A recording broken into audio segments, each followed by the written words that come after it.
నేను చెప్పాను ఉదయకాలం, రాబోతున్నటువంటి సంవత్సరంలో ప్రభు యొక్క నడిపింపు ఎలాగుండబోతుంది మనకని, ఆ నడిపింపులోనికి మనం ఎలాగ సమర్పించుకోవాలి, దాని గురించి ఈ రోజున మనం కొన్ని విషయాలు ధ్యానం చేసుకుందాం. అందుకు గాను ఒక 2 లేఖన భాగాలు చదువుకోవాలి మనం. మొట్టమొదటిగా సంఖ్యాకాండం 9వ అధ్యాయం, the book of numbers chapter 9. పాత నిబంధనలో 118 పేజ్ నెంబర్. సంఖ్యాకాండం 9వ అధ్యాయం. నేను 17వ వచనం నుండి చదువుతున్నాను, గమనించండి. ఫ్రమ్ వర్స్ 17 17వ వచనం నుండి. ఆ మేఘము గుడారము మీద నుండి పైకెత్తబడినప్పుడు ఇశ్రాయేలీలు ప్రయాణమై సాగిరి.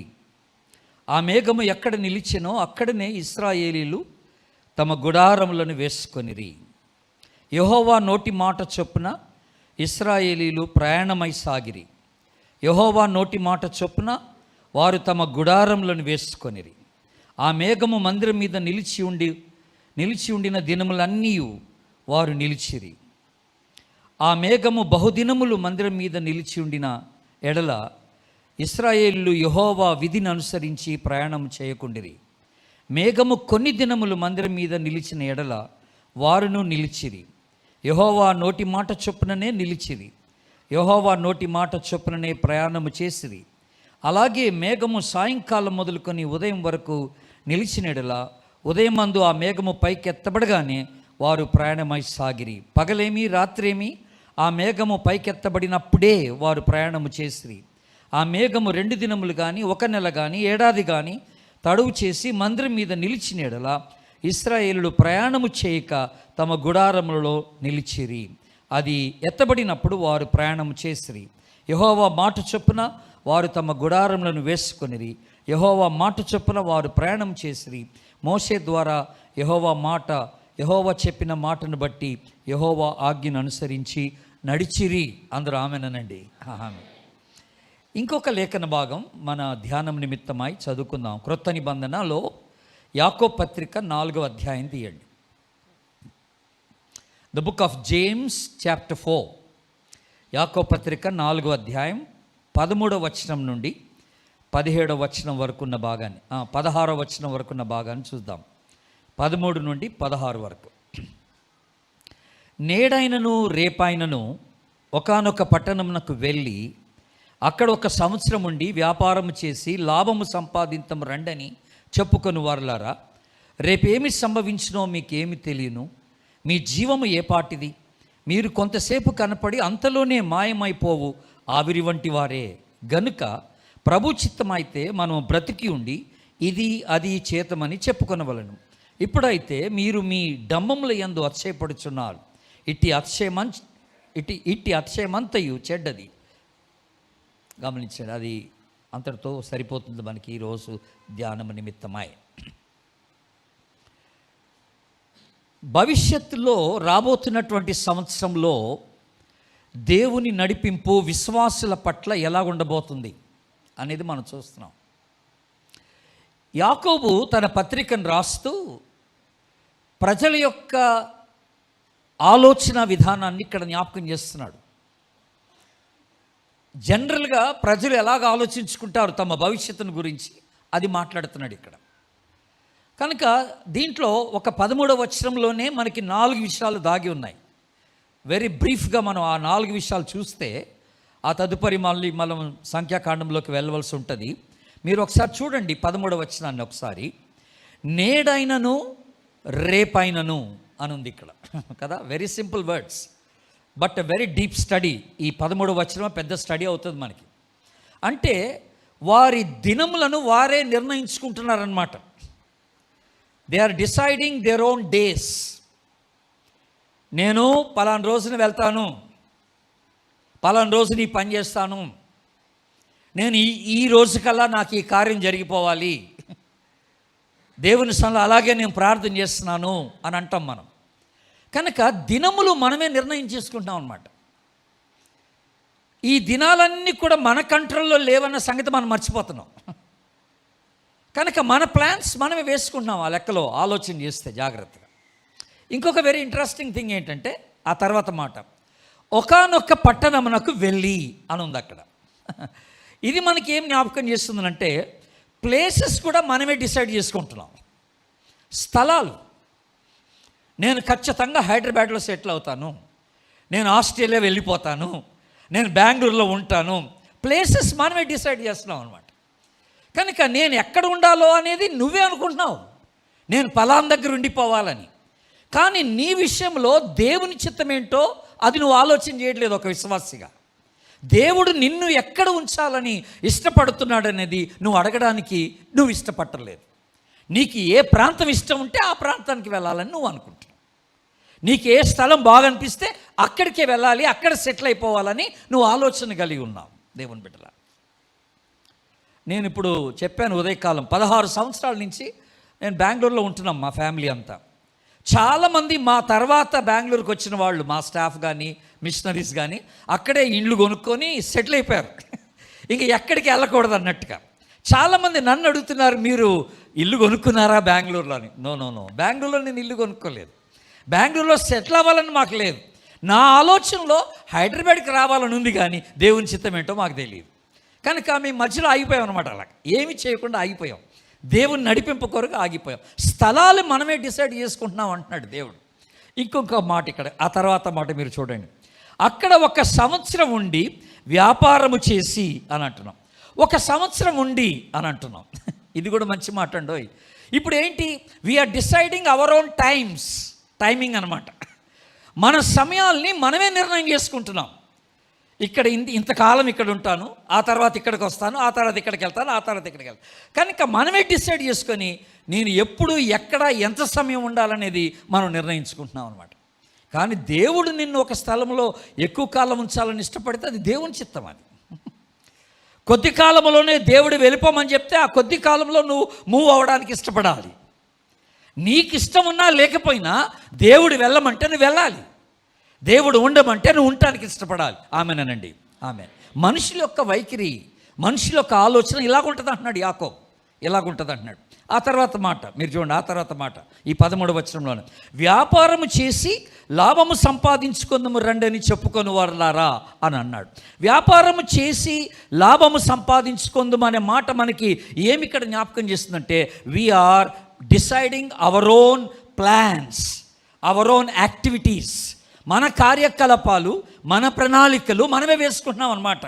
నేను ఫలానా ఉద్యోగం చేస్తాను, నేను ఫలానా వ్యాపారం చేస్తాను, ఫలానా రీతిగా నేను పనిలో నిమగ్నం అవుతాను అని మన యొక్క ప్లాన్స్ మనమే వేసుకుంటున్నాం అనమాట. వ్యాపారం చేసుకొని లాభం సంపాదించుకోవడానికి ప్రయత్నం చేస్తున్నాం. కనుక ఇది మనం జ్ఞాపకం చేసుకోవాల్సినటువంటి వెరీ వెరీ ఇంపార్టెంట్ ట్రూత్. మన ప్రారంభంలోనే జ్ఞాపకం చేసుకోవాలి. అయితే ఇక్కడ మనం ఇవన్నీ ఆలోచన చేసినప్పుడు గుర్తుపెట్టుకోవాల్సిన ఒకటి విషయం ఏంటంటే, నువ్వు విశ్వాసివైనా నువ్వు అవిశ్వాసివైనా నీ జీవితం నీ చేతుల్లో లేదు. ఆమెనండి. ఫస్ట్ ఆఫ్ ఆల్ అంతే. God is the author of life. దేవుడు మన జీవితానికి అధిపతి. ఆయనే కర్త, ఆయన సృష్టించిన వాడు. ఆయన చెప్పు చేతుల్లో మన జీవితం ఉంది, ఆయన కంట్రోల్లో మన జీవితం నడవబడతా ఉందన్నమాట. కనుక నీ ఇష్ట ప్రకారంగా నేను ఫలానా చేస్తాను, ఫలానా దగ్గర ఉంటాను, ఫలానా విధంగా నేను జీవిస్తాను అంటానికి నీకు హక్కు లేదు. ది బేసిక్గా నిన్ను సృష్టించినటువంటి వాని యొక్క ఆలోచన ఏంటో నువ్వు తెలుసుకోవాలి. నిన్ను నిర్మించి, నిన్ను రక్షించి, నిన్ను ఒక స్థలంలో పెట్టిన వాని యొక్క ఆలోచన నువ్వు గుర్తించాలి. ఫస్ట్ ఆఫ్ ఆల్ ఆ ఆలోచనకు నిన్ను నువ్వు సమర్పించుకోవడానికి ప్రయత్నం చేయాలి. అందుకనే కీర్తనకారుడు అంటాడు, మన యొక్క జీవితం అంటే బెత్తడంతా చేశాడంట. బెత్తడే. ఇక్కడ కూడా రాయబడింది ఆవిరి వంటిది అన్నాడు. అసలు ఎప్పుడు మాయమైద్దో మనకు తెలియదు. ఈరోజు నోడు రేపు ఉండలేదు, ప్రొద్దున మాట్లాడినోడు సాయంత్రం కల్లా కళ్ళు మూసేస్తున్నాడు. కనుక నీ జీవితం ఏ పాటిది అన్నాడు. నీకు నీవుగా ప్లాన్ చేసుకోవడానికి అసలు నీకు ఎక్కడ హక్కు ఉందని మాట్లాడుతున్నాడు.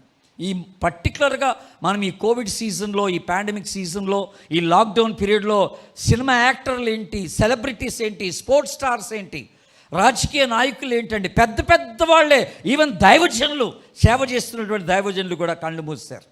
అన్ఎక్స్పెక్టెడ్గా వాళ్ళు చనిపోవటం అనేది మనం చూసాం. అయితే కోవిడ్ ద్వారా కానీ, లేకపోతే క్యాన్సర్ ద్వారా కానీ, లేకపోతే ఏదో ఒక యాక్సిడెంట్ జరిగో కుటుంబం పాడైపోయినట్టుగా మనం చూస్తున్నాం కొన్ని కుటుంబాలు అలాగా.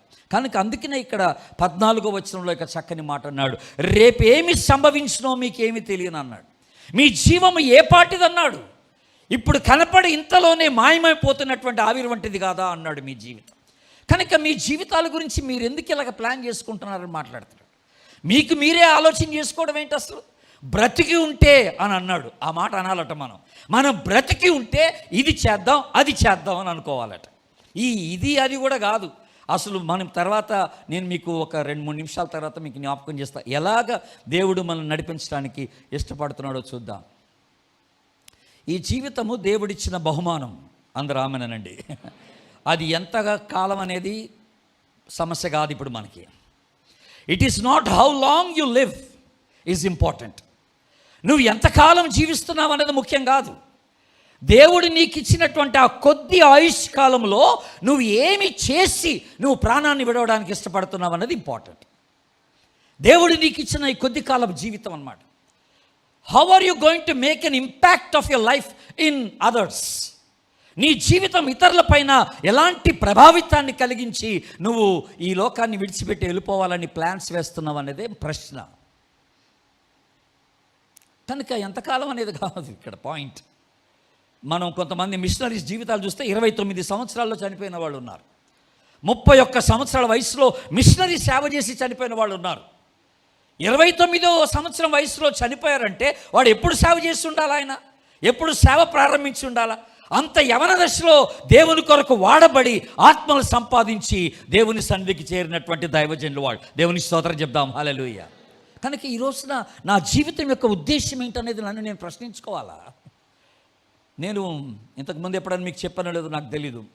ఈరోజు ఎవరిదైనా బర్త్డే ఉందా? I hope not. ఎందుకంటే మిమ్మల్ని భయపడతారు, మీరు పార్టీ అని అడుగుతారు. బర్త్డేస్ ఏం లేవు కదా. బర్త్డే వచ్చింది అనుకోండి, బర్త్డే వస్తే మనం ఏమని ప్రార్థన చేస్తాం?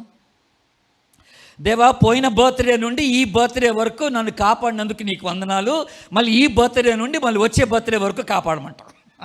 జనరల్గా ఇదే ప్రార్థన చేస్తాం. పాస్టర్స్ మేము ప్రార్థన చేసినా అలాగే మళ్ళీ వచ్చే బర్త్డే దాకా కొంచెం అని అడుగుతాం కదా. మనం ఎప్పుడైతే ఈ ప్రార్థన చేస్తామో వెంటనే దేవుడు ఒక ప్రశ్న అడిగాడు అనుకోండి, ఎందుకు నువ్వు వచ్చే బర్త్డే దాకా ఉండాలనుకుంటున్నావు చెప్పంటే, ఎందుకు నువ్వు వచ్చే బర్త్డే దాకా జీవించాలనుకుంటున్నావు? ఆ మాటకు వస్తే వచ్చే బర్త్డే దాకా కూడా అక్కర్లేదు, ఇంకొక 4 రోజులు నువ్వెందుకు బ్రతకాలనుకుంటున్నావు చెప్పంటే, జనవరి నెల వరకు నువ్వెందుకు బ్రతకాలి అసలు? What is the purpose in asking for extension of your life? నీ జీవితం పొడిగింపు కొరకు ఎందుకు ప్రార్థన చేస్తున్నావు? దేవా, ఇంకొక 6 నెలల నుంచి నాయన, ఇంకొక 3 నెలల నుంచి నాయన అంటే ఎందుకని ప్రభు అడిగితే నీ దగ్గర ఏం సమాధానం ఉందని అడుగుతున్నాను నేను. What is the purpose of living? మా అమ్మాయి పెళ్లి కావాలా, మా మనవరాలు వివాహం చూడాలి నేను, ఇదా నీ ఆలోచన? ఇందుక నువ్వు బ్రతకాలనుకుంటుంది? నేను ఒక మంచి ఉద్యోగం సంపాదించాలా, ఎట్లాగైనా సరే నేను ఆస్ట్రేలియా వెళ్ళిపోవాలా, నేను ఇంగ్లాండ్ వెళ్ళిపోవాలా, కనీసం 1 సంవత్సరం పని చేయాలా, లేకపోతే ఇప్పుడే నన్ను తీసుకోవద్దు ఇదా నీ ఆలోచన? దేవుడు నిన్ను ప్రేమించి నిన్ను రక్షించుకొని ఒక ప్రత్యేకమైనటువంటి బిడ్డగా నిన్ను ఏర్పరచుకొని ఒక స్థలంలో నిన్ను ఏర్పాటు చేసినప్పుడు what is the purpose of God in your life అనేది నువ్వు ఆలోచన చేయాలి. నీ విషయంలో దేవుని యొక్క చిత్తం ఏమై ఉన్నదో నువ్వు తెలుసుకోవాలి దేవుని బిడ్డలారు. అందుకనే ఈ 16వ వచనంలో చక్కని మాట అన్నాడు. ఏమన్నాడు ఇక్కడ? 4వ అధ్యాయం 16వ వచనం, ఇప్పుడైతే మీరు మీ డంబముల యందు అతిశయపడుచున్నారు అన్నాడు. డంబమట, నాకేం తక్కువ లేదనమాట. ఐ హ్యావ్ ఫుల్ ఎడ్యుకేషన్, నాకు మంచి క్వాలిఫికేషన్స్ ఉన్నాయి, నేను డబ్బులు బాగా సంపాదించాను. బెంగళూరులో కుర్రాడు ఉన్నాడు నాకు తెలిసి, చర్చికి వస్తూ ఉండేవాడు, ఇప్పుడు రావడం మానేశాడు. నెలకి 3 లక్షల జీతం. Can you imagine? నెలకి 3 లక్షలు విచ్చలవిడి జీవితాన్ని జీవించాడు. మా అందరి దగ్గర వేషం వేశాడు నేను బిలీవర్ని అని. మేము నమ్మేస్తాం బిలీవర్ అంటే. పెళ్లి చేసుకున్నాడు ఒక అమ్మాయిని, ఆమెను ఎంత చిత్రహింస చేశాడో చెప్పలేను నేను.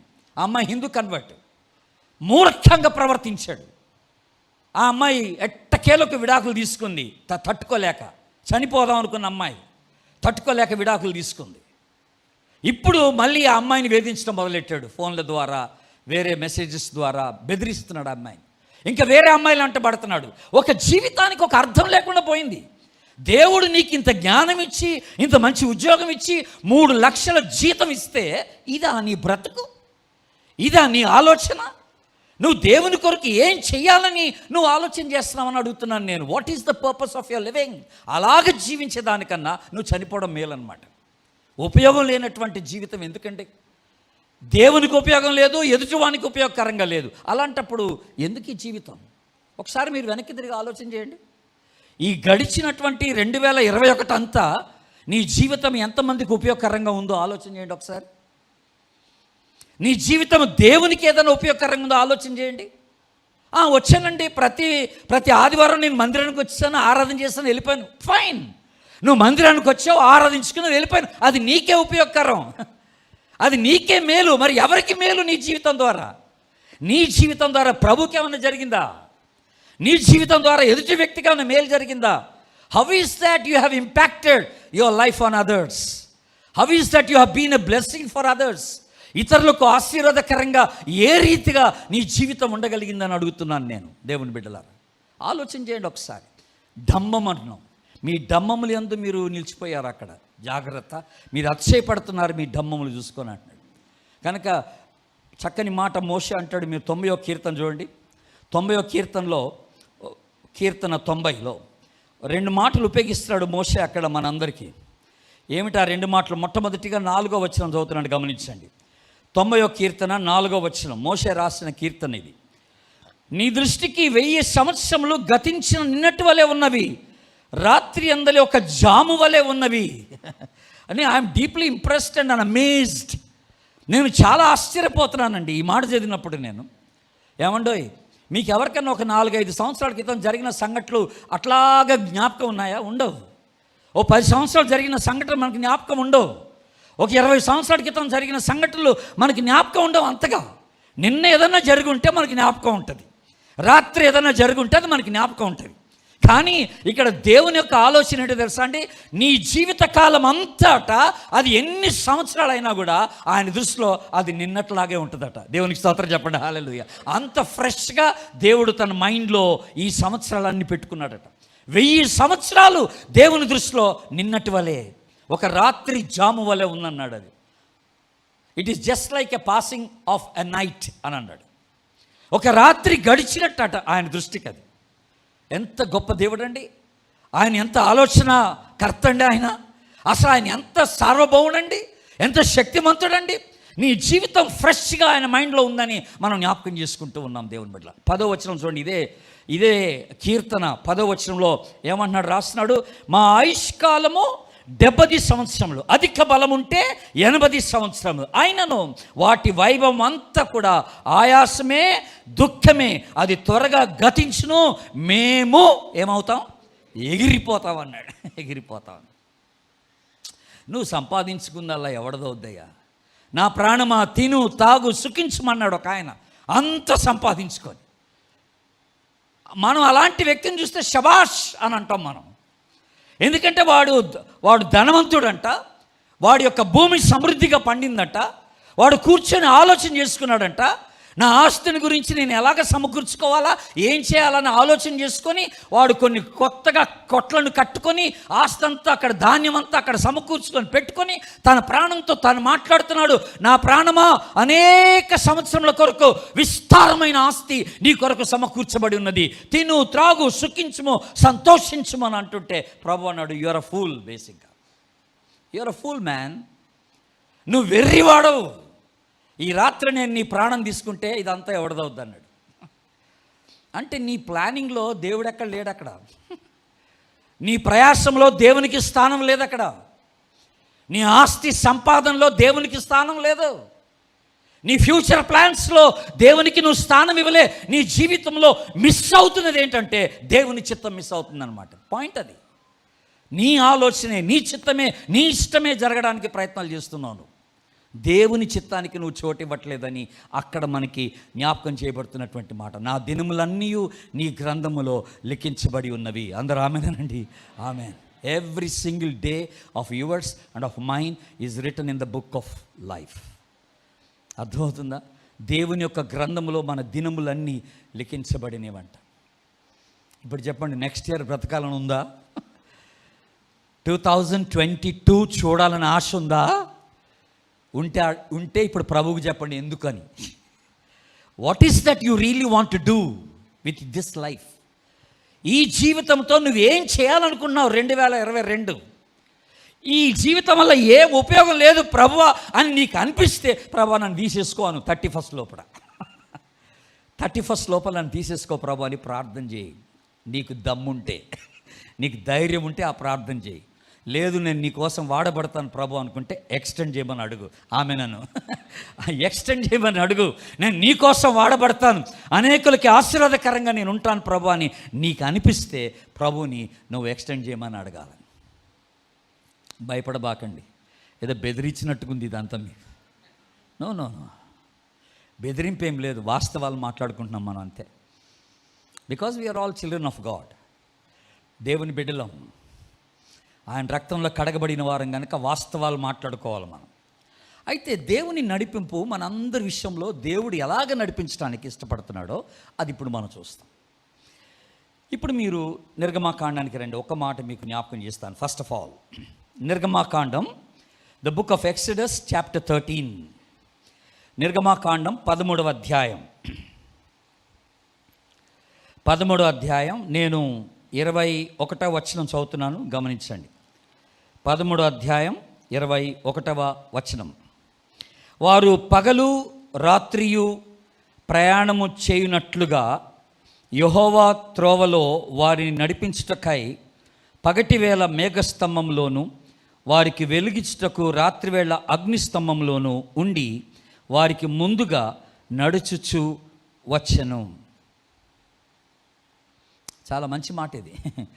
ఇశ్రాయేలు యొక్క నడిపింపును గురించి ఇక్కడ చెప్పబడిన మాట. ఏమిటి ఈ నడిపింపు?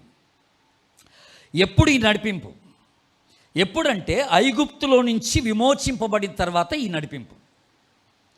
అప్పటిదాకా బానిసత్వంలో ఉన్నారు, ఫరో కింద బానిసలుగా ఉన్నారు. దాదాపుగా 430 సంవత్సరాలు ఐగుప్తులో ఉన్నారు. మొదటి 200 సంవత్సరాలు బాగా సాగిపోయింది, అప్పుడు తొందర ఏమి లేదు.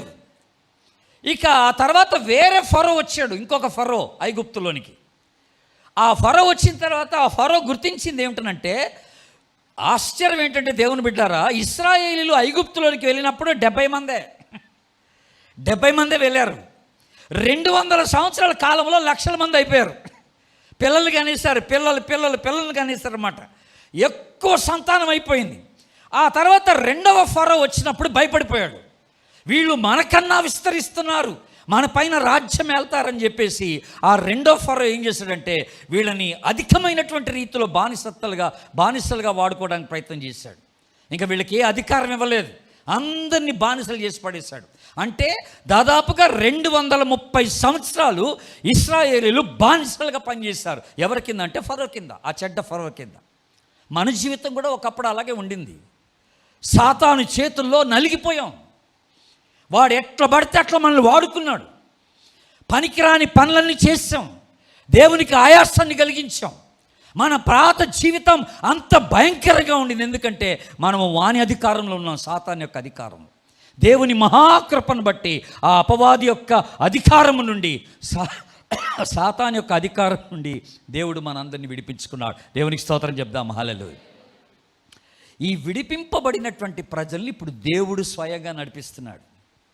ఎలా నడిపిస్తున్నాడంటే ఇక్కడ మనకి ఒక సింపుల్ మాట ఇక్కడ రాయబడి ఉంది. ఏంటంటే పగటి వేళ మేఘస్తంభం, రాత్రివేళ అగ్నిస్తంభం అన్నాడు.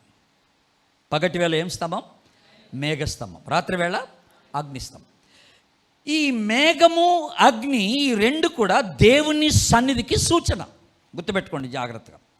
దేవుడు తన సన్నిధిని తన బిడ్డలతో ఉంచి నడిపిస్తున్నాడు. ఇప్పుడు ఇన్స్ట్రక్షన్ ఏంటి అక్కడ? ఇన్స్ట్రక్షన్ ఏమిటనంటే ఈ మేఘము కదులుతున్నప్పుడు ఇశ్రాయేలీలు కదలాలి. మేఘము ఎక్కడ ఆగితే ఇశ్రాయేలు అక్కడ ఆగిపోవాలి. దట్ ఈస్ ద ఇన్స్ట్రక్షన్ అన్నమాట.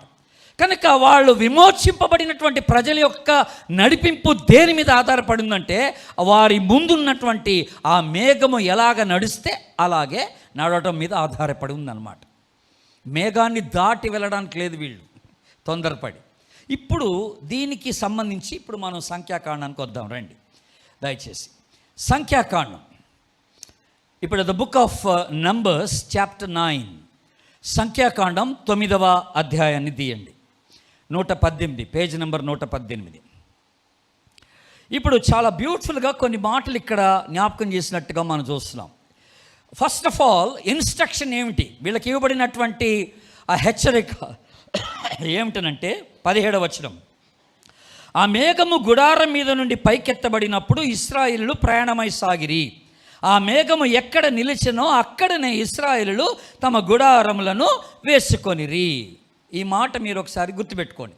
ఇప్పుడు దీనికి సంబంధించి మనము ఏం చేస్తున్నాం, మేఘము ఎక్కడ నిలిచెనో అక్కడనే ఇశ్రాయేలీలు నిలిచిరి. అందరూ ఆమెనండి. మీరు ఎప్పుడైనా ఊహించారండి ఇశ్రాయేలీల యొక్క నడక అరణ్యంలో? నేను చాలా ఆశ్చర్యపోయాను దీని గురించి స్టడీ చేస్తాం. మనకి బైబిల్లో చాలా సింపుల్గా మేఘం కదిలినప్పుడు వీళ్ళంతా కదిలేరు, మేఘం ఆగినప్పుడు ఆగిపోయారు అంటే మనకి చాలా సింపుల్గా ఉంది ఇది. వీళ్ళంతా ఎంతమంది? దగ్గర దగ్గర 15 లక్షల మంది, కనీసం 10 లక్షలు ఉంటారు. వీళ్ళలో చిన్నపిల్లలు ఉంటారు, హార్మోని లాంటి వాళ్ళు, యవనస్తులు ఉన్నారు, వృద్ధులు ఉన్నారు. అరణ్య ప్రయాణం గుర్తుపెట్టుకోండి. షార్ట్ కట్లో అయితే త్వరగా వెళ్ళిపోవచ్చు, ఒక 10-14 రోజులు వెళ్ళిపోవచ్చు. కానీ దేవుడు వీళ్ళని లాంగ్ జర్నీ తీసుకెళ్ళాడు. 40 సంవత్సరాలు శిక్ష, లాంగ్ జర్నీలోకి తీసుకెళ్ళాడు. ఇప్పుడు ఎలాగా వీళ్ళు నడిచే వెళ్ళాలి. అప్పుడు మనకి వాహనాలు లేవు, అప్పుడు మనకు ఊబర్ లేదు, ఓలా లేదు టక్కని ఆర్డర్ చేసుకొని వెళ్ళిపోవడానికి. అర్థమైందా? బస్సులు లేవు, ఆర్టీసీ బస్సులు లేవు, ట్రైన్స్ లేవు, నడిచే వెళ్ళాలి. గాడిదలు ఉన్నాయి, ఒంటెలు ఉన్నాయి, కొంత సామాను మోయడానికి. అంతేగాని వీళ్ళందరూ నడవాల్సిందే. అరణ్యంలో నడుస్తున్నప్పుడు ఇంకా ఇప్పుడు గమ్మత్ ఏంటంటే ఒక దగ్గరకు వచ్చిన తర్వాత మేఘం ఆగిపోయింది అనుకోండి. ఇప్పుడు జస్ట్ ఇమాజిన్ చేసుకోండి, మీరు ఒక దగ్గర రాగానే మేఘం ఆగిపోయింది. ఆగిపోగానే ఇప్పుడు ఈ పేరెంట్స్ అందరు ఏం చేస్తారంటే వెంటనే అక్కడ ఆగి, మేఘం ఆగింది మనం ఇక్కడ సెటిల్ అయిపోవాలని చెప్పి వాళ్ళు డేరాలన్నీ నిప్పుకుంటారనమాట. వాళ్ళు ఎలాగ వేసుకున్నారు? డేరాలు వేసుకున్నారు. అందరూ మనలాగా పర్మనెంట్ హౌసెస్ కట్టుకోలేదు. వాళ్ళు డేరాలు మోసుకుంటున్నారు, మళ్ళీ అవి మడత పెట్టేసుకుంటారు, డేరాలు కట్టేసుకొని మళ్ళీ బయలుదేరుతారు. ఎక్కడైనా ఆగి అక్కడ ఉండాలనుకుంటే డేరా విప్పేసుకొని డేరా వేసుకుంటారు. టెంట్ అనమాట. అలాగ డేరాలు విప్పి వాళ్ళందరూ ఇట్లా మనం ఇక్కడ ఉండిపోవాలా, ఇప్పుడు మేఘం ఇక్కడ ఆగింది అనగానే మీకు యూ కెన్ ఇమాజిన్ యవనస్తులు, అమ్మాయిలు, చిన్నపిల్లలు, డాడీ అసలు ఈ ప్లేస్ ఏం బాగలేదు అన్నారు అనుకోండి. ఏమిటి అసలు ఇక్కడ ఒక చెట్టు లేదు, ఏం లేదు, అసలు how do we stay here? నోరు మూసుకోవే, ఇప్పుడు మేఘం ఆగింది మనం ఇక్కడ ఉండిపోవాలా అంతే. Can you imagine? ఇక్కడ నేను ఉండను అంటానికి లేదు, నేను ఐ వాంట్ గో అంటానికి లేదు. ఇంకొక మైల్ దూరం వెళ్ళి అక్కడ చెట్లు ఉన్నాయి, ఆ చెట్ల కింద నివాసం చేద్దాం అంటానికి కుదరదు. దేవుడు ఎక్కడ ఆగమంటే అక్కడ ఆగాలి. ఆమెనను ఈ వచ్చే సంవత్సరం నీ విశ్వాసం అంతా ప్రభు మీద ఉండాలి. Do you trust him? దేవుడు నిన్ను సరైన స్థలానికి తీసుకెళ్ళి అక్కడ ఆపుతాడని నువ్వు నమ్మగలుగుతున్నావా? నమ్మితే దేవునికి స్తోత్రం చెప్పు. హల్లెలూయా. అది నీకు ఇష్టం లేకపోయినా దేవుడు ఆగమంటాడు, నువ్వు ఆగిపోవాలి. ధైర్యం ఉందా? అంత నమ్మకం ఉందా? ప్రభా నాకు ఇష్టం లేదు కానీ నువ్వు చెప్తున్నావు కనుక ఈ పని చేస్తా, నేను ఇక్కడే ఉండిపోతా. ఎన్ని సంవత్సరాల నుంచి ట్రాన్స్ఫర్ అడుగుతున్నాను ప్రభా, ఎట్టకేలకు ఇక్కడికా ట్రాన్స్ఫరు, ఈ ప్లేస్గా ట్రాన్స్ఫరు, నేను ఈ ప్లేస్ అడగలేదే, నేను అక్కడే నువ్వు అక్కడ ఉండాలని నేను కోరుకుంటున్నాను అంటాడు ప్రభు. అక్కడికే తీసుకెళ్ళి ఆపేశాడు మేఘాన్ని. మేఘం అక్కడ తీసుకెళ్ళి ఆగిపోయింది. మేఘం నువ్వు ఆగుతావా? మేఘం లేదు, ఏం లేదు, నా ఇష్టానుసారంగా వెళ్ళిపోతానంటే అది ప్రమాదం. నువ్వు దేవుడు లేకుండా వెళ్ళిపోయినట్టే లెక్క, దేవుని యొక్క సన్నిధి లేకుండా మూవ్ అవుతున్నట్టు లెక్క. దేవునితో నా పని లేదు, మేఘం ఉంటే ఉండింది, నేను వెళ్ళిపోతాను, నేను అనుకున్న స్థలానికి వెళ్ళిపోతానంటే కుదరదబ్బాయి, కుదరదు. నేను ఇంకోటి కూడా ఆలోచన చేస్తాను.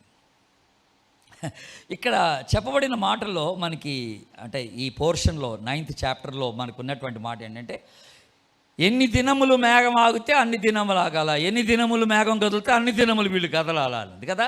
ఇప్పుడు ఫర్ ఎగ్జాంపుల్ వీళ్ళు నడుస్తూ ఉన్నారనుకోండి, ఎంతసేపు నడుస్తారండి పిల్లలు యవనస్తులు అంతా చెప్పండి నాకు? 1 రోజు 2 రోజులు, ఇక ఆ తర్వాత కష్టం కదా. నా వల్ల కావడం లేదు, నేను నడవలేను అన్నారు అనుకోండి, నేను నడవలేను అని అన్నా కూడా ఆగడానికి లేదు. కాసేపు నువ్వు ఆ గాడిద మీద కూర్చోరా బాబు, ఎట్లాగైనా వెళ్ళాల్సిందే, మనం ఆగడానికి లేదురా అని అంటే, వీళ్ళు ఇలాగా ఆయాసాన్ని వ్యక్తపరుస్తున్న టైంలో సడన్గా మేఘం ఆగిపోయింది అనుకోండి, ఎంత జూబిలేషన్ ఉంటుంది, ఎంత సంతోషం ఉంటుంది. అబ్బా మేఘం ఆగిపోయిందిరా, ఇక నడాల్సిన పని లేదురా అని అనుకొని వెంటనే వాళ్ళు డేరాలన్నీ నిప్పేసి మొత్తం డేరా వేసేసుకొని లోపల అట్లా నడుము వాల్సంగానే మేఘం కదిలింది అనుకోండి. Can you imagine? నడుము వాల్సంగానే మేఘం కదిలితే లెగండి ఏంటి మళ్ళీ లెగండి ఇప్పుడేగా నడుము వాల్సిందనంటే కుదరదు. దేవుడు వెళ్ళమన్నాడు, వెళ్ళిపోవాల్సిందే. దేవుడు కదిలాడు కనుక మనం కదలాల్సిందే. ఆమెనను దేవుడు కదిలాడు కనుక మనం కదలాల్సిందే. టైమింగ్స్ నీ చేతిలో లేదబ్బాయి. నేను ఇంతకాలం ఇక్కడ ఉంటానంటే కుదరదు, నేను ఇంతకాలం అక్కడ ఉంటానంటే కుదరదు. దేవుడు నియమించినటువంటి టైమే అది నీ టైం. ఆమెనను అంతే. దానికి నువ్వు లోబడినాడు ఆశీర్వాదాన్ని పొందుకుంటావు. దానికి నువ్వు లోబడినాడు అనేకులకు ఆశీర్వాదకరంగా దేవుడు నిన్ను వాడుకుంటాడు. దేవుడు ఏ ఉద్దేశంతో నిన్ను అక్కడ ఆగమన్నాడో నీకు తెలియదు, అది జ్ఞాపకం పెట్టుకోవాలి. కొన్నిసార్లు మనం అనుకుంటాం, ఈ నడిచేవాళ్ళు అనుకొని ఉంటారు, మేఘం ఆగితే బాగు. కొంతమంది పిల్లలు అలా కూడా ఊహించి ఉండొచ్చు కదా. నడుస్తున్నాడు, ఆ మేఘం అయిపోయి చూసి ఆగినట్టుంది. ఆగలేదు బాబు, ఆగినట్టుంది అనిపిస్తుంది. ఆగితే బాగుండు అనిపిస్తుంది. నువ్వు అనుకున్న టైంలో దేవుడు కార్యం చేయడు. గుర్తుపెట్టుకో దేవుని బిడ్డ, దేవుని టైంలో దేవుని చిత్త ప్రకారంగా నీ జీవితంలో దేవుడు శ్రేష్టమైన కార్యం జరిగిస్తాడు. ఆయన నమ్మదగిన దేవుడు. నీ ప్రతి అవసరతను చూస్తున్న దేవుడు. నీ ఇబ్బందులు తెలుసు ఆయనకి, నీ కష్టం తెలుసు, నీ ప్రార్థన తెలుసు, నీ కన్నీళ్లు తెలుసు, నీ ఆందోళన తెలుసు, నీ భయాలు తెలుసు. నీ కుటుంబంలో ఎలాంటి పరిస్థితి గుండా నువ్వు వెళ్తున్నావో ప్రభుకి తెలుసు. నువ్వు తొందరపడితే కుదరదబ్బాయి. దావీదు గొర్రెల కాపరిని దేవుడు రాజుగా ప్రతిష్ఠించుకున్నాడు. రాజుగా ప్రతిష్ఠ చేయబడిన తర్వాత ఆశ్చర్యం ఏంటంటే, మనం ఎవరైనా ఏమనుకుంటాం, ప్రతిష్ఠ చేయబడిన తర్వాత సమూయేలు లాంటి ప్రవక్త వచ్చి ప్రతిష్ఠ చేసి ప్రార్థన చేసిన తర్వాత ఏమనుకుంటాం, వెంటనే నెక్స్ట్ డే లేకపోతే ఇంకో నెక్స్ట్ వీక్లో దేవుడు నన్ను సింహాసనం మీద కూర్చోబెట్టేస్తాడు కాబోలు అని. 18 సంవత్సరాలు వెయిట్ చేశాడు అభిషేకం తర్వాత. Do you know that? అభిషేకం తర్వాత దావీదు ఆ సింహాసనం మీద కూర్చోవడానికి 18 సంవత్సరాలు పట్టింది. ఆ 18 సంవత్సరాలు సౌలు చేత నరక యాతన అనుభవించాడు. ప్రాణం దక్కించుకోవడానికి పరిగెత్తాడు. ఒక గుహ నుండి ఇంకొక గుహ, అక్కడి నుంచి ఇంకో దగ్గరికి పరుగే. ఆయన జీవితం అంతా ఇదేంటి ప్రభువా, నన్ను అభిషేకించావు, నన్ను ఏర్పాటు చేసుకున్నావు, నన్ను రాజుగా నియమిస్తానని నీ వాగ్దానం ఉన్నది, ఎప్పుడు ఆ వాగ్దానం నెరవేర్చేది ఎప్పుడంటే, కంగారు పడబాకు, నా టైమింగ్ రాలేదంటాడు. ఆమె నన్ను కంగారు పడబాకు, వాగ్దానం అయితే చేశాను, నేను మర్చిపోలేదు, నా టైమింగ్ రాలేదు. దేవుని సమయంలో దేవుడు తన చిత్త ప్రకారంగా నీ జీవితంలో ఆయన కార్యం జరిగిస్తాడు. మనం కొన్నిసార్లు బుద్ధిహీనంగా దేవునికి డెడ్ లైన్స్ ఇచ్చేస్తాం. నువ్వేం చేస్తావో నాకు తెలియదు ప్రభా, వచ్చే సంవత్సరం మే కల్లా అయిపోవాలంట, మే నెలకల్లా అయిపోవాలా, ఆయనకి డెడ్ లైన్స్ ఇచ్చేస్తాం అనమాట. మనం ఫిబ్రవరిలో ఈ కార్యం జరగాలి అని అంటాం. మనం జరగకపోతే ఏం చేస్తావు? మనం అంత ఆరాటం అనమాట. మనకి న్యాచురల్ అది. అలాగ అడగకూడదని కాదు, మనం అలాగ అడిగేస్తాం మనకున్న సమస్యను బట్టి కదా, మనకున్న ఆందోళన బట్టి అలాగ అడిగేస్తాం. నువ్వు ఎంత త్వరగా చేస్తే అంత మంచిది ప్రభువా అని అనుకుంటాం మనం. కానీ ప్రభు అంటాడు, నా టైం రాలేదమ్మా, ఆగంటాడు. ఆగలవా? నాకు తెలిసి ఇక్కడ కూర్చున్న చాలామంది వచ్చే సంవత్సరం కొరకు ఆశతో కనిపెడుతున్నారు కార్యం జరుగుతుందని. పొరపాటున దేవుడు 2023 అన్నాడు అనుకో, తట్టుకుంటావా? 2022 కాదబ్బాయ్, 2023లో చేస్తాను కార్యం అంటే ఊరుకుంటావా? అది నా టైం కాదు 22. నువ్వు అనుకుంటున్నావు 22 అని, నేను అనుకోవడం లేదు 22 అని. మన దినములు దేవుని ఆధీనంలో ఉన్నాయి. ఆమెనండి. మన సమయములు దేవుని ఆధీనంలో ఉన్నాయి. మన యొక్క సంవత్సరాలు దేవుని ఆధీనంలో ఉన్నాయి. మన స్థలాలు దేవుని ఆధీనంలో ఉన్నాయి. మనం ఏర్పాటు చేసుకోవడం ఏం లేదు అక్కడ. మనం ఏర్పాటు చేసుకుంది ఏం లేదు అక్కడ. దేవుడే తన చిత్త ప్రకారంగా మన జీవితాలని నడిపిస్తున్నాడు. ఇప్పుడు కిందకి రండి, 21వ వచనం. అలాగే మేఘము సాయంకాలం మొదలుకొని ఉదయం వరకు నిలిచిన ఎడల ఉదయం నందు ఆ మేఘం పైకెత్తబడగానే వారు ప్రయాణము చేసిరి. పగలేమి రాత్రేమి ఆ మేఘము పైకెత్తబడినప్పుడే వారు ప్రయాణము చేసిరి. ఇక్కడ గుర్తుందా? ఇప్పుడు మీకు ఊహించుకున్నారా? పగలు కానీ రాత్రి కానీ ఆ మేఘము ఎత్తబడినప్పుడు, కదిలినప్పుడు వీళ్ళు కదిలారంట. అంటే అప్పుడు నాకు అర్థమైంది ఏంటంటే, నిద్రపోయేటప్పుడు కూడా కొంతమంది మేఘం కోసం అలాగే ఎదురు చూస్తుంటారు అన్నమాట, కనిపెట్టుకుంటా. అందరూ నిద్రపోతుండగా కొంతమంది రెస్పాన్సిబుల్ పీపుల్ ఆ మేఘం యొక్క కదలికని గమనిస్తూ ఉండేవాళ్ళు అనమాట. ఎందుకంటే మన అందరికీ చెప్పాలి కదా, వీళ్ళందరూ నిద్రపోతున్నప్పుడు మేఘం వెళ్ళిపోతే వీళ్ళు వెళ్ళరు కదా. అప్పుడే పడుకొని, ఈ దినాల్లో మరి యవనస్తులు 12 దాకా పడుకోరు. మీరు తిరిగి 12-1 గంటకి పడుకోగానే 2 గంటకి మేఘం కదిలితే ఎక్కడ ఇప్పుడేగా పడుకుంది అని అంటారు కదా. ఇప్పుడేగా పడుకుంది, అప్పుడే మేఘం కదలటం ఏంటి, అప్పుడే ట్రాన్స్ఫర్ ఏంటి, నేను ఇప్పుడే కదా ఈ ఊరికి వచ్చింది అనిపిస్తుంది నీకు. మొన్ననే కదా నన్ను ట్రాన్స్ఫర్ చేశారు, అప్పుడే ట్రాన్స్ఫర్ చేశారు ఏటబ్బా నన్ను. నువ్వు యథార్థంగా ఉంటే 4 సార్లు అవుతుంది సంవత్సరానికి ట్రాన్స్ఫర్. ప్రభు కోసం నిలబడితే అలాగే నెట్టేస్తారు నిన్ను ఒక ప్లేస్ నుంచి ఇంకో ప్లేస్కి. కంగారు ఏమి లేదు. నువ్వు చెప్పాల్సింది ఏంటంటే, నన్ను ఎక్కడికి ట్రాన్స్ఫర్ చేసినా నేను దేవుని బిడ్డగానే బ్రతుకుతానని చెప్పాలి. ఆమె నన్ను I will be still the child of God, I will still be a believer, I will still glorify God, I will still make an impact in the life of others wherever God sends me. అది I have no issue about that. అది నువ్వు చెప్పగలగాలి. దేవుడు నన్ను ఎక్కడికి తీసుకెళ్తే అక్కడ నేను ప్రభు కోసం వాడబడతానని నువ్వు చెప్పగలగాలి. Don't be in a hurry, trust God, don't get ప్యానికీ.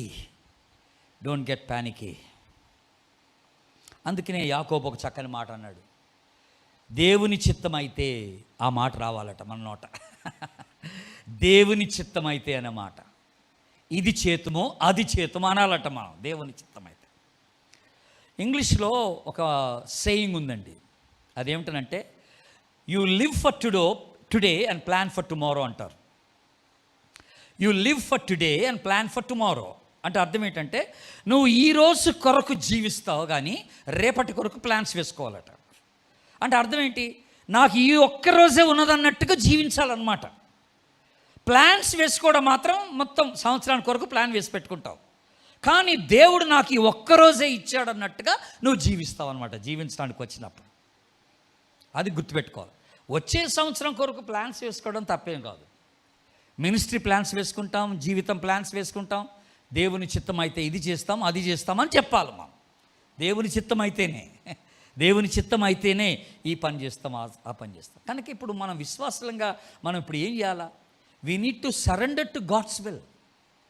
దేవుని చిత్తానికి సమర్పించుకోవాలా. ఆయన నీ గతాన్ని ఎరిగినవాడు, నీ ప్రస్తుత పరిస్థితిని ఎరిగిన దేవుడు, నీ భవిష్యత్తుని ఎరిగిన దేవుడు. ఆయన నీ జీవితం అంతా క్షుణ్ణంగా ఆయన ఎదుట ఉన్నది. ఆయన నిన్ను తన అరచేతిలో చెక్కొని ప్రతి క్షణం ఆయన నిన్ను గమనిస్తూ ఉన్నాడు. దేవునికి స్తోత్రం చెప్పు, హల్లెలూయా. నిన్ను మర్చిపోడు, ఎప్పటికీ మర్చిపోడు ఆయన. కనుక ఆయన చిత్తానికి నిన్ను నీవు సమర్పించుకోవడం అనేది చాలా ఇంపార్టెంట్. ఆయన చిత్తంలో ఉండుట అది క్షేమం, ఆయన చిత్తంలో ఉండుట అది ఆశీర్వాదకరం, ఆయన చిత్తంలో ఉండుట అది ఎంతో తృప్తిని ఆనందాన్ని మనకిస్తుంది. దేవుని బిడ్డలారా, భయపడాల్సిన అవసరం లేదు. మన చుట్టూన్నటువంటి వారు చాలా మాట్లాడుకుంటారు మన గురించి. 37వ కీర్తన చూడండి, ఓ చక్కని మాట. నేను ఈ 37వ కీర్తన గురించి నేను ఇక్కడ నుండి నెల్లూరు వెళ్తున్నాను. నెల్లూరులో ప్రసంగం చేయాలి 37వ కీర్తన. అక్కడ ఒక మాట మీకు జస్ట్ గుర్తు చేస్తాను. 37వ కీర్తన అక్కడ నేను మాట్లాడబోతున్నాను. 7వ వచనం, 37వ కీర్తన 7వ వచనం చూడండి. యెహోవా ఎదుట మౌనంగా ఉండి ఆయన కొరకు కనిపెట్టుము, తన మార్గమున వర్ధిల్లువాని చూచి వ్యసన పడుకుము. ఆ తర్వాత మాట, దురాలోచనలు నెరవేర్చుకొని వారిని చూసి నువ్వు వ్యసన పడకుము. ఏమండోయ్, విన్నారా? ఇది చాలా కష్టం. మనమేమో దేవుని చిత్తం అనుకుంటా మనం వెయిట్ చేస్తూ ఉంటే పక్కనోడి పెళ్ళిళ్ళు అయిపోతుంటాయి, ఆడికి ఉద్యోగాలు వచ్చేస్తుంటాయి, ఆడికి ప్రమోషన్ వచ్చేస్తూ ఉంటుంది, ఆడి మంచి స్థితిలో ఉంటాడు, ఆడి ఇల్లు కట్టేసుకుంటూ ఉంటాడు. మనమేమో దేవుని చిత్తం అని ఇక్కడే ఉండిపోతాం. అట్టి వాడిని చూచి నువ్వు వ్యసన పడకన్నాడు. దేవుని స్తోత్రం చెప్పండి. హల్లెలూయా. అంటే వాడు వర్ధిల్లితే వర్ధిల్లాడులే, నువ్వు మౌనంగా ఉండి ఆయన కొరకు కనిపెట్టమన్నాడు. చూసారా, మౌనంగా ఉండడం చాలా గొప్ప సంగతి. నీకెంతో నమ్మిక ఉంటే కానీ మౌనంగా ఉండలేవు. మౌనంగా ఉండడం ఒక ఎత్తండి. నిన్ను ప్రశ్నిస్తారే, నువ్వు ఇంతగా ప్రార్థన చేస్తున్నావు, ఉపవాసం ఉంటున్నావు, దేవుడు ఏం చేశాడు అన్నోడికి ఆన్సర్ చేయడం చాలా కష్టం. అలాంటి ప్రశ్నలు అడుగుతారు కొంతమంది. నువ్వు ఇంత సమర్పించుకున్నావు, ఇంత ప్రార్థనలు చేస్తున్నావు, ఉపవాసం ఉంటున్నావు, మందిరానికి వెళ్తున్నావు, క్రమంగా ఇంత భక్తిగా ఉంటున్నావు, మరి దేవుడు ఎందుకు నీ పట్ల ఈ కార్యం చేయట్లేదని ఎవడన్నా ప్రశ్నిస్తే ఆడికి ఏం చెప్పాలో అర్థం కాదు మనకి. మిగతా వాడేం వర్ధిల్లుతున్నాడు. ఇక్కడ ఇంకొక మాట ఇక్కడ రాయబడింది ఏంటంటే దురాలోచనలు నెరవేర్చుకొని వాడని ఉంది. ఇక్కడ కొంతమంది క్రికెట్ వేస్ ఉపయోగించుకొని వర్ధిల్లుతారు. క్రికెట్ వేస్, దొంగదారులతో వర్ధిల్లిపోతారు. గబ కార్యం అయిపోద్ది వాళ్ళ జీవితాలు. అలాంటి వాళ్ళని చూసి నువ్వు వ్యసన పడబాకన్నాడు, నువ్వు బాధపడబాకన్నాడు. నాకు గొప్ప ఆదరణ కలిగించిన మాట ఈ విషయంలో ఒక గొప్ప మాట ఏంటంటే యెషయా గ్రంథం 64వ అధ్యాయం తీయండి దయచేసి. యెషయా గ్రంథం 64వ అధ్యాయం 4వ వచనం చదువుతున్నాను, జాగ్రత్త వినండి. యెషయా గ్రంథం 64 4వ వచనం. తన కొరకు కనిపెట్టు వారి విషయమై నీవు తప్ప తన కార్యము సఫలము చేయు మరి ఏ దేవునిని ఎవడును ఏ కాలమున చూచి ఉండలేదు. అట్టి దేవుడు కలడన్న సమాచారము మనుషులకు వినపడలేదు, అట్టి సంగతి వారికి తెలిసి ఉండలేదు. హలో, వింటున్నారా?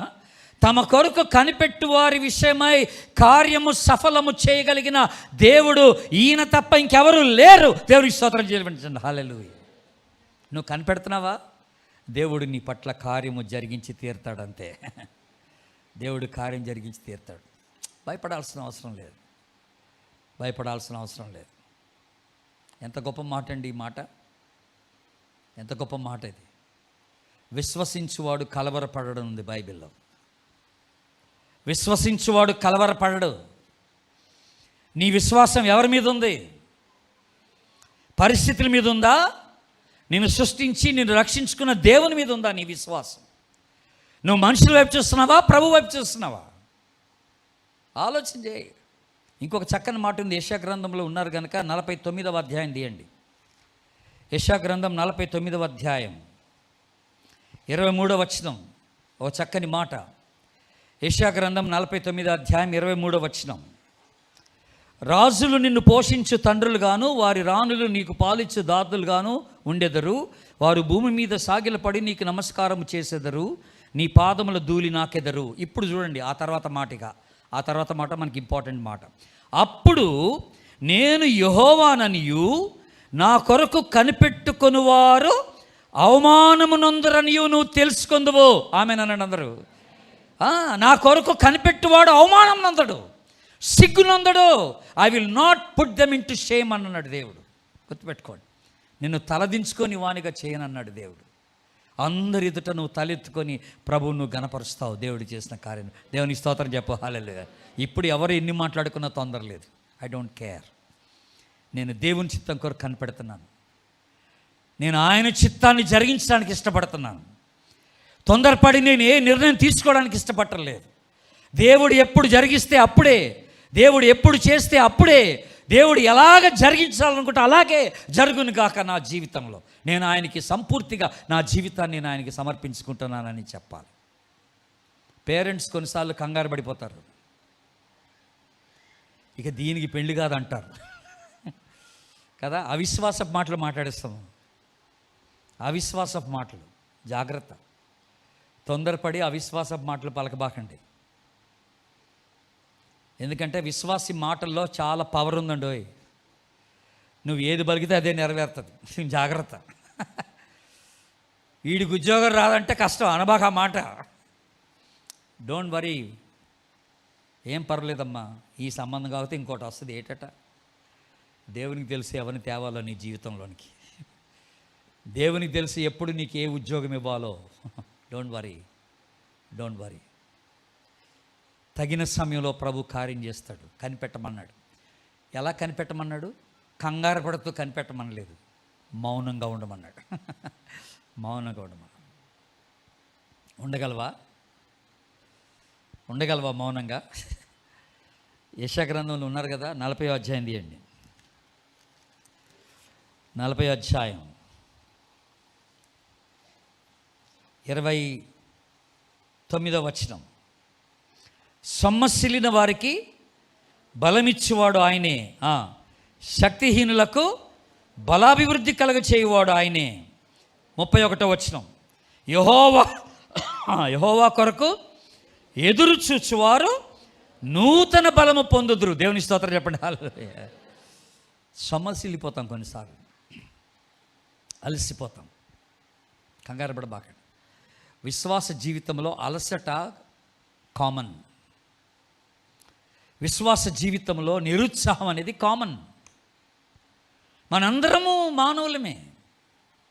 అలసిపోవటం, నిరుత్సాహపడటం, కృంగిపోవడం ఇదంతా కామనే. ఎంత కామన్ అంటే కొన్నిసార్లు విశ్వాసులకు కూడా చనిపోవాలనిపిస్తుంది. ఆలోచన వచ్చేస్తుంది, ఇంకా నా వల్ల కాదు ప్రభా, నేను బ్రతకలేను అంటాం. నన్ను తీసేసుకో అంటాం. ఏమంటావు? నన్ను తీసేసుకో. నేను అప్పుడప్పుడు అంటుంటాను, మనం చేసే ప్రతి ప్రార్థన దేవుడు విననందుకు దేవునికి స్తోత్రం అని. నన్ను తీసేసుకో అనగానే చచ్చేవనుకో, ఊరుకుంటావేటి? ఏదో బాధలో అంటాం అలాగా, తీసేసుకో ప్రభు అని. కానీ ఆయనకి తెలుసు నువ్వు బ్రతకాలనే ఉందని నీకు. వెంటనే ఆ ప్రార్థనకి జవాబు రాదు.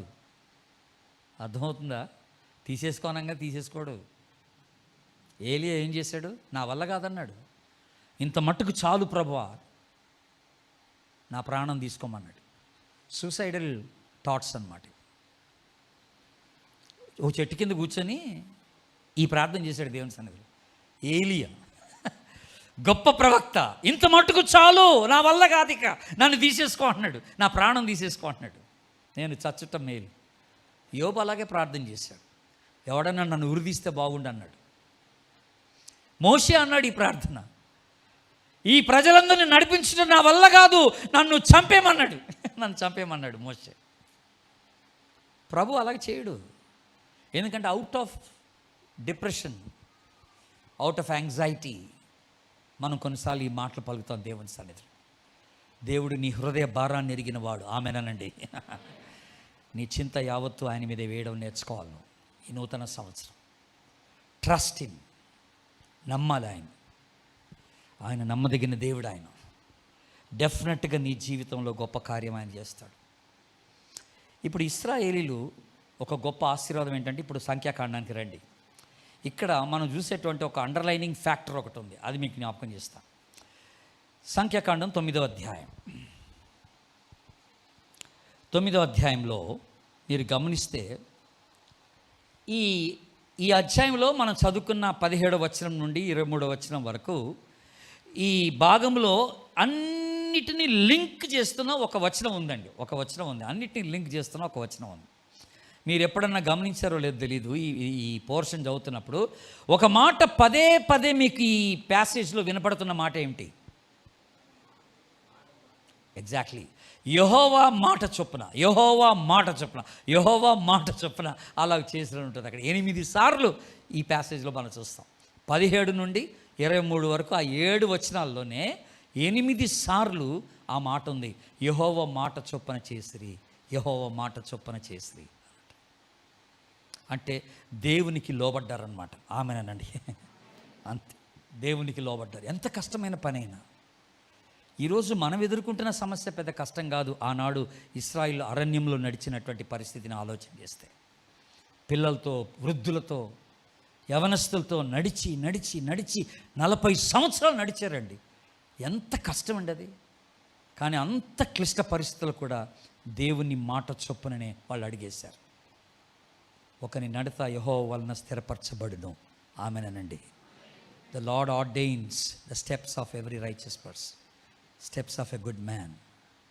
అర్థమవుతుందా? నువ్వు దేవుని బిడ్డవైతే నీ ప్రతి అడుగు ప్రభువు గమనిస్తున్నాడని జ్ఞాపకం చేసుకోవాలి. ప్రతి అడుగులో ఆయన సన్నిధి నీతో ఉందని జ్ఞాపకం చేసుకోవాలి. Is a sovereign God. Don't make your own plans. మీ ప్రణాళికలు మీరే వేసుకోబాకండి. ఎందుకు? ఇర్మియా గ్రంథం 10వ అధ్యాయం 23వ వచనం చూడండి. ఇర్మియా గ్రంథం 10వ అధ్యాయం 23వ వచనం, 636, పేజీ నెంబర్ 636, 10:23. యెహోవా తమ మార్గమును ఏర్పరచుకొనుట నరుల వశంలో లేదనియు, మనుషులు తమ ప్రవర్తన యందు సన్మార్గమును ప్రవర్తించుట వారి వశంలో లేదనియు నేను ఎరుగుదును. ఇంగ్లీష్లో ఎంత బ్యూటిఫుల్గా పెట్టాడంటే, it is not in the hands of man to direct his ways అని అన్నాడు. తమ మార్గమును ఏర్పాటు చేసుకోవడం మానవుని యొక్క చేతిలో లేదట. రేపేమి జరుగుద్దో నీకు తెలియనప్పుడు నీ భవిష్యత్తును గురించిన ప్లాన్ నువ్వు ఎలాగ వేసుకోగలవు చెప్పు? You cannot. కనుక నువ్వు ఎవరికి నీ జీవితాన్ని సమర్పించుకోవాలంటే నీ భవిష్యత్ అంతా ఎరిగిన వానికి నీ జీవితాన్ని సమర్పించుకోవాలి. రేపేంటో నాకు తెలియదు ప్రభు, ఈరోజు మటుకైతే నా జీవితాన్ని నీ చేతిలో పెడుతున్నాను. ఫినిష్. నువ్వే నన్ను నడిపించు ప్రభు అని ప్రార్థన చేయాలి. అందుకని ఇంగ్లీష్లో చక్కని సేయింగ్ ఉంది, we don't know what our future holds, but we know who holds our future అని. భవిష్యత్తులో ఏమి జరగనైనదో మనకు తెలియదు, కానీ భవిష్యత్తులో ఎవరు మన కోసం వేచి ఉన్నారో మనకు తెలుసు. ప్రభు మన కోసం ఉన్నాడు, నిన్ను నడిపించడానికి సిద్ధంగా ఉన్నాడు. 2022లో నీ సమర్పణ ఇప్పుడు ఏం కావాలంటే ఆయన చిత్తం కొరకు నువ్వు సంపూర్తిగా సమర్పించుకోవాలి. నువ్వు నమ్మాలి ప్రభువుని, ఆయన్ని వెంబడించాలి, ఆయన్ని సంతోషపెట్టాలి, ఆయన్ని మహింపరచడానికి ఇష్టపడాలి. God be with you. God bless you. Thank you. ప్రార్థన చేసుకుందాం. తలలు వంచండి అందరూ, ఎవరి మనసులో వాళ్ళు చిన్న ప్రార్థన చేసుకుందాం.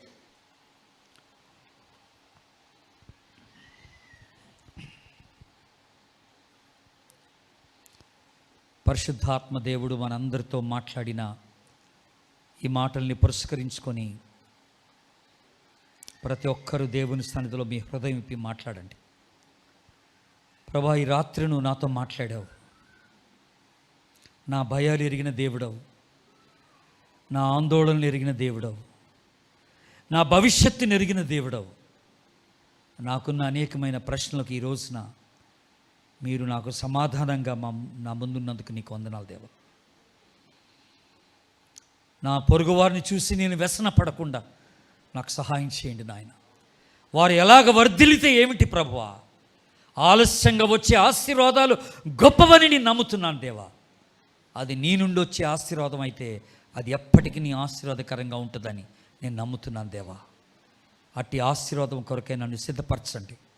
నీ కార్యం కొరకు కనిపెట్టుకునే ఆ మనస్సు, ఆ విశ్వాసము నాకు దయచేయండి ప్రభువా అని దేవుని సన్నిధిలో ప్రతి ఒక్కరు ప్రార్థన చేయండి. సంపూర్తిగా ప్రభు చిత్తానికి సమర్పించుకోండి.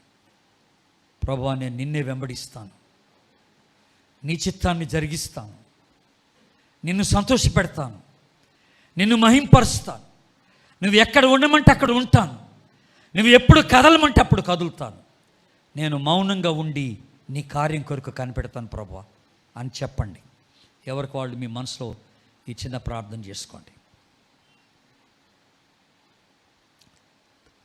తన కొరకు కనిపెట్టు వారి విషయంలో కార్యము సఫలము చేయగలిగిన దేవుడు యేసు ప్రభు ఒక్కడే. నిన్ను విడువడు, నిన్ను ఎడబాయడు. ఆయన నీతో ఉన్నాడు. దేవుని బిడ్డ నిన్ను ఆశీర్వదించడానికి ఇష్టపడుతున్నాడు. ప్రభు నమ్ము, కంగారు పడబాక, విశ్వాసాన్ని కోల్పోబాక, ప్రభు వైపు చూడు. నూతన బలం ప్రభు నీకు ఇస్తాడు. యెహోవా కొరకు ఎదురు చూచువారు నూతన బలం పొందుకుంటారు. అలసిపోకుండా నడిచిపోతారన్నాడు ప్రభు, పరిగెత్తిపోతారన్నాడు ప్రభు. అట్టి గొప్ప ఆశీర్వాదం ప్రభు నీకు ఇవ్వడానికి ఇష్టపడుతున్నాడు. ప్రార్థన చేసుకో. స్తోత్రం ప్రభు, మీరు ఇచ్చిన ఈ శ్రేష్టమైన ఈ హెచ్చరికలను బట్టి నీకు వందనాలు దేవా. గడిచిన సంవత్సర కాలం అంతట్లో అద్భుతంగా మమ్మల్ని నడిపించారు దేవా, నీకు స్తోత్రం. మేము అడిగినా అడగకపోయినా ఎన్నో కార్యాలు మా పట్ల చేశారు. ఇక రాబోయే సంవత్సరంలో కూడా మీ సన్నిధి లేని దినం మాకు అక్కర్లేదు ప్రభు. ఒక్క దినము కూడా నీవు లేకుండా మేము అడిగేయడానికి ఇష్టపడలేదు నాయన. సంపూర్తిగా మీ చిత్తమే మా జీవితంలో జరగాలని ఆశపడుతున్నాం. అట్టి కృప మాకు దయచేయండి, అట్టి విశ్వాసం మాకు దయచేయండి, అట్టి నమ్మకం మాకు దయచేయండి. నీ బిడ్డలుగా మమ్మల్ని ఆశీర్వదించండి. సిగ్గుపడకుండా తలెత్తుకుని వారిగా మమ్మల్ని చేయండి. మమ్మల్ని మీ కృపాహస్తాలకు అప్పగించుకుంటూ యేసునామమున కృతజ్ఞతతో ప్రార్థించి వేడుకుంటున్నాము తండ్రి. ఆమేన్.